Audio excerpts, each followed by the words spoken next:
Assalamualaikum warahmatullahi wabarakatuh. Alhamdulillahirabbil alamin wa bihi nasta'in ala umuri dunya waddin. Wassalatu wassalamu ala asyrafil anbiya'i wal mursalin sayyidina wa nabiyyina wa maulana Muhammadin wa ala alihi wa sahbihi ajma'in, amma ba'd. Alhamdulillah, pada hari ini kita akan melanjutkan materi kita tentang dalil perintah menuntut ilmu. Dalam agama Islam ini sangat dianjurkan kita untuk menuntut ilmu. Banyak dalil-dalil yang menjelaskan tentang menuntut ilmu. Salah satunya dalam Quran surat At-Taubah ayat 122 yang berbunyi, A'udzubillahi minasyaitonirrajim. Bismillahirrahmanirrahim. Wa ma kana al-mu'minuna liyanfiru kaffah ولولا نفر من كل فرقة منهم طائفة ليتفقهوا في الدين ولينذروا قومهم إذا رجعوا إليهم لعلهم يحذرون.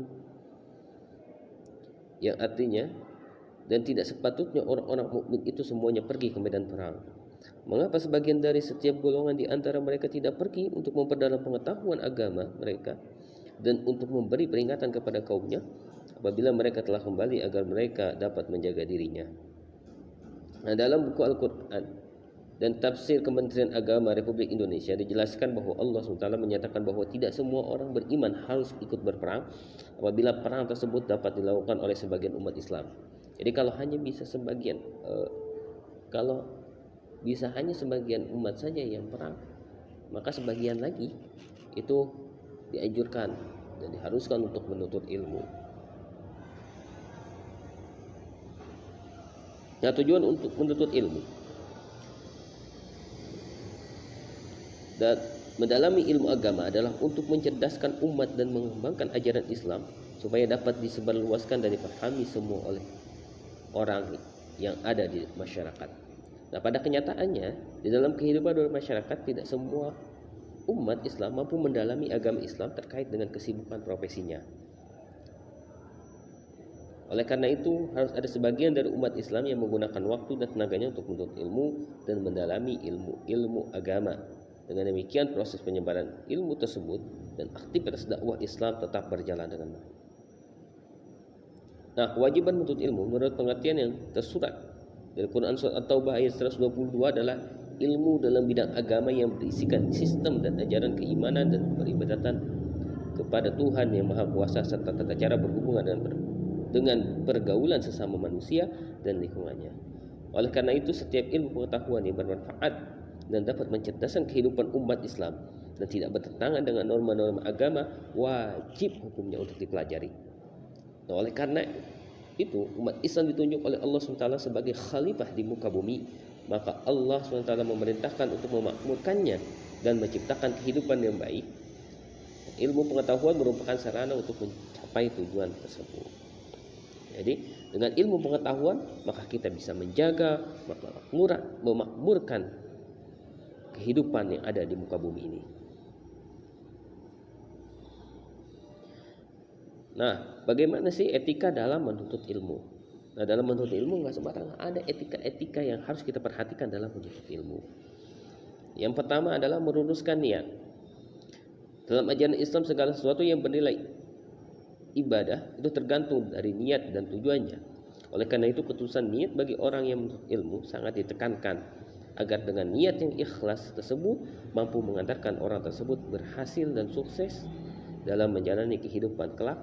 Adapun niat yang harus dimiliki para penuntut ilmu adalah dalam rangka melaksanakan perintah Allah dan Rasulullah SAW. Yang kedua, untuk menghilangkan kebodohan pada diri sendiri dan kebodohan orang lain. Yang ketiga, mempersiapkan diri untuk masa depan yang lebih cerah dan terarah, serta menjadikan bekal untuk kehidupan di akhirat agar dapat selamat dan mendapatkan husnul khotimah. Yang bersikap hormat terhadap guru. Setiap penuntut ilmu wajib memiliki rasa hormat terhadap guru. Guru merupakan seseorang yang memberikan ilmu yang dengan ilmunya ia menjadikan orang tersebut menjadi mulia baik di kehidupan dunia maupun di akhirat. Nah, salah satu cara untuk menghormati guru adalah dengan bersikap sopan dan santun serta memuliakannya baik ketika masih hidup maupun ketika sudah meninggal. Yang C, awali dan akhiri ketika menuntut ilmu dengan berdoa kepada Allah SWT. Nah, berdoalah kepada Allah SWT setiap mengawali sesuatu yang baik, termasuk dalam hal menuntut ilmu, setidaknya dengan membaca basmalah dan mengakhirinya dengan membaca hamdalah. Rasulullah SAW bersabda dalam hadisnya an Abi Hurairah radhiyallahu an, qala Rasulullah sallallahu alaihi wasallam, kullu kalamin aw amrin dhi balin la yuftahu bi zikrillah fa huwa aqta. Dari Abu Hurairah radhiyallahu an, dia berkata Rasulullah sallallahu alaihi wasallam bersabda, setiap perkataan atau perkara yang mempunyai nilai kebaikan tetapi tidak dibuka dengan menyebut nama Allah, maka terputus keberkahannya. Hadis riwayat Ahmad. Nah, salah satu doa untuk memulai proses menuntut ilmu adalah salah satunya yang berbunyi Rabbi zidni ilman warzuqni fahman waj'alni minas sholihin, yang artinya, ya Allah, tambahkanlah aku ilmu serta berikanlah aku karunia untuk dapat memahaminya, dan jadikanlah aku termasuk golongan orang-orang yang soleh.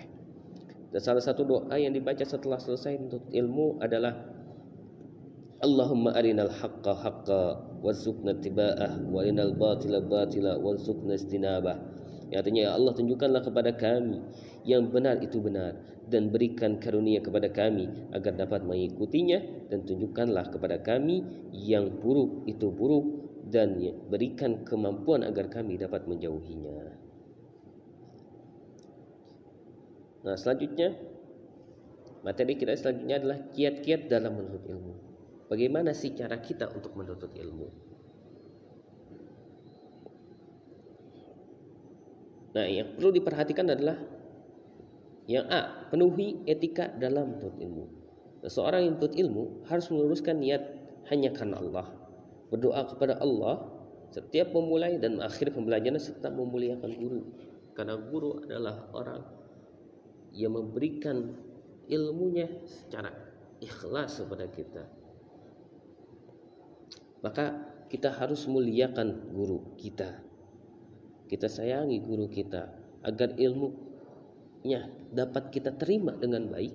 Maka kita harus menghormati, memuliakan guru. Sepintar apapun dia, kalau tidak menghormati dan memuliakan seorang guru, maka keberkahannya itu akan hilang. Maka sulit baginya juga untuk mendapatkan ilmu tersebut.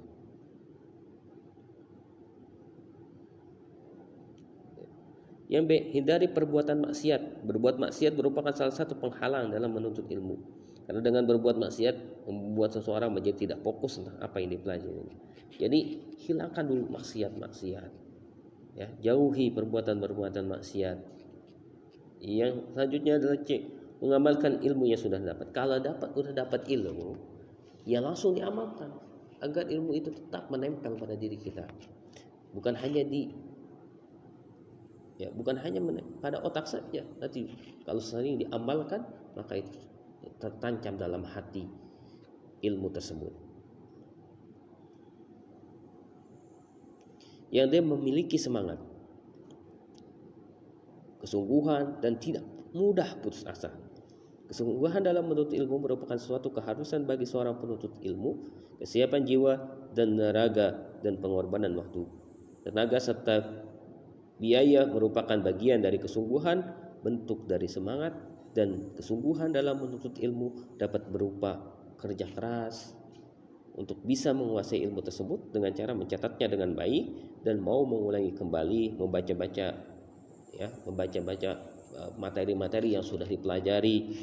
Apabila ada kesulitan dalam menuntut ilmu, segeralah kita berintrospeksi diri, bertawakal pada Allah, terus berusaha jangan patah semangat. Ya. Dan juga bertanya kepada orang yang berilmu, sebab penilaian itu tidak hanya pada hasil tapi juga pada proses. Nah, selanjutnya mau mengajarkan kepada orang lain. Kalau kita sudah tahu ilmu tersebut, Maka jangan lupa kita harus juga mengajarkan ilmu yang sudah kita dapatkan, kita kuasai kepada orang lain. Ya, orang yang terus berbagi ilmu kepada orang lain, pahalanya akan terus mengalir pada dirinya. Yang selanjutnya yang pelajari biografi orang-orang yang ternama dalam menuntut ilmu. Baca dan pelajari biografi para ulama dalam menuntut ilmu, yang dapat mengetahui bagaimana perjuangan dan kesulitan mereka dalam menuntut ilmu. Dengan mempelajarinya diharapkan agar inspirasi bagi penuntut ilmu agar bersemangat dalam mencari ilmu. Itu ya. Jadi kita pelajari tuh biografi ulama-ulama yang menguasai bukan hanya ilmu agama, tapi juga ilmu umum. Lihat Ibnu Sina dalam ilmu kedokteran, dan ulama-ulama lain yang menguasai bukan hanya ilmu agama tapi ilmu umumnya juga. Nah, jadi kita belajar ilmu agama penting juga, ilmu agama sebagai dasar dalam keilmuan kita, tapi kita tidak lupa dengan ilmu pengetahuan yang lain, ilmu pengetahuan yang umum, untuk menjadikan kita menjadi penerus perjuangan-perjuangan seperti Ibnu Sina yang menguasai ilmu kedokteran dan yang lain-lain. Baik, mungkin itu saja yang bisa saya sampaikan. Kita akhiri dengan membaca hamdalah alhamdulillahirabbil alamin, dan juga kita tidak lupa untuk membacakan Bismillahirrahmanirrahim. Allahumma arinal haqqa haqqa warzuqna ittiba'ah wa arinal batila batila warzuqna istinabah.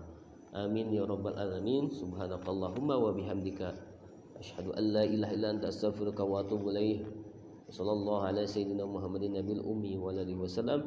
Subhana rabbika rabbil izzati amma yasifun wa salamun alal mursalin walhamdulillahi rabbil alamin.